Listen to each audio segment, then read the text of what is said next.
Assalamualaikum warahmatullahi wabarakatuh. Perkenalkan, nama saya Raden Roro Wanasari Sri Maharani dengan NIM 21102110021 dari kelompok praktek B2. Pada hari ini saya akan membahas mengenai kasus dari patologi anatomi. Ya baik, jadi di sini kasusnya adalah seorang laki-laki yang berusia 45 tahun yang sehari-harinya ini bekerja sebagai petani. Beliau ini datang ke Poliklinik RS dengan keluhan ada luka menggaung di sekitar bibir kanannya yang sudah dirasakan sekitar 1 tahun terakhir. Nah, di sini ada gambar dari lukanya ya, luka yang menggaung di sekitar bibir kanannya dan juga ada gambaran dari mikroskopisnya. Nah, dari kasus tersebut kita dapat mengidentifikasi 4 hal. Yang pertama ini apa kelainan kasus tersebut, lalu termasuk ke dalam jenis tumor manakah kelainan tersebut, lalu terangkan secara singkat mengenai kelainan tersebut, dan yang terakhir bagaimana gambaran dari makroskopik dan juga mikroskopik dari kelainan tersebut. Yang pertama saya akan membahas mengenai apa kelainan kasus tersebut. Nah, di sini berdasarkan kasusnya kita dapat meng-highlight beberapa kata. Yang pertama, seorang laki-laki. Nah, yang laki-laki ini kita highlight berusia 45 tahun. 45 tahunnya juga kita highlight yang sehari-hari bekerja sebagai petani. Nah, yang petani juga kita highlight.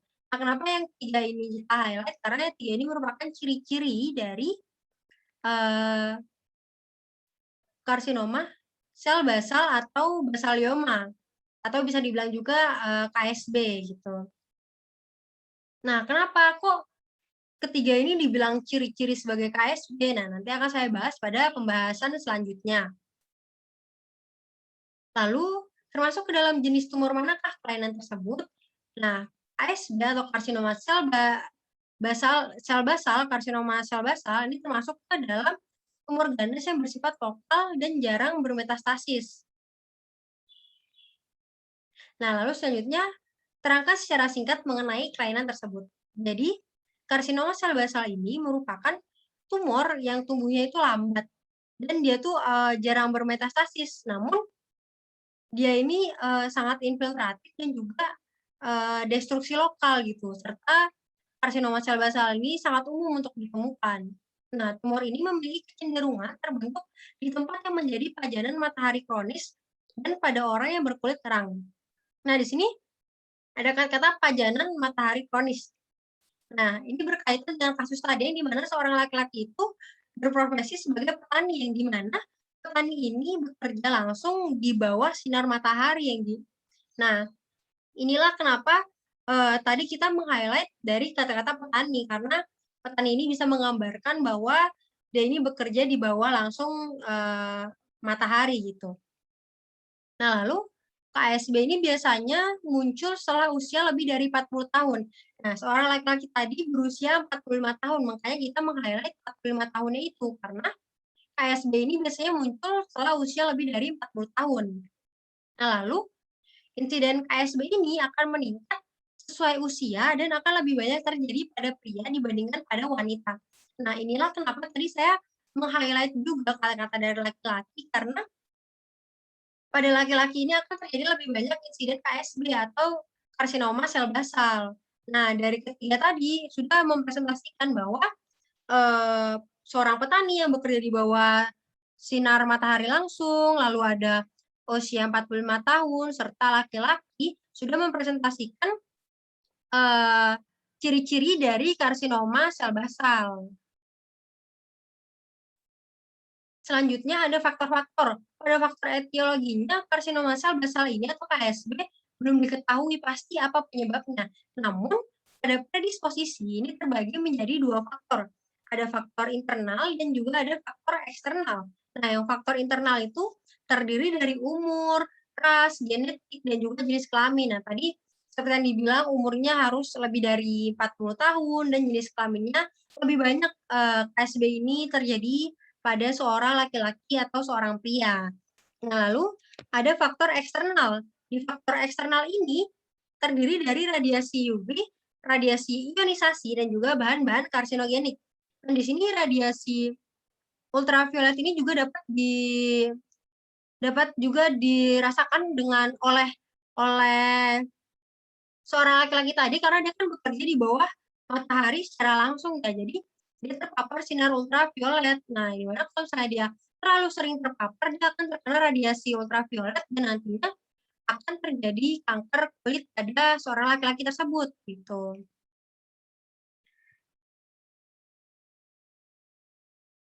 Ya, selanjutnya di sini ada diagnosis. Nah, diagnosis KSB ini ditegakkan berdasarkan anamnesis, pemeriksaan fisik yang terdiri dari status dermatologis dan pemeriksaan histopatologis. Nah, pemeriksaan histopatologis ini harus mewakili lesi tumor dan disertai interpretasi yang akurat. Nah, metode biopsi yang disarankan adalah safe biopsi yang dimana biopsi ini memotong tipis bagian atas kulit menggunakan pisau bedah dan juga ada biopsi plong. Biopsi plong ini paling sering dipakai di tempat praktik dokter-dokter kulit karena selain untuk kepentingan diagnosis kondisi kulit, biopsi plong ini juga dapat digunakan untuk terapi, misalnya untuk menghilangkan tahi lalat yang berukuran kecil.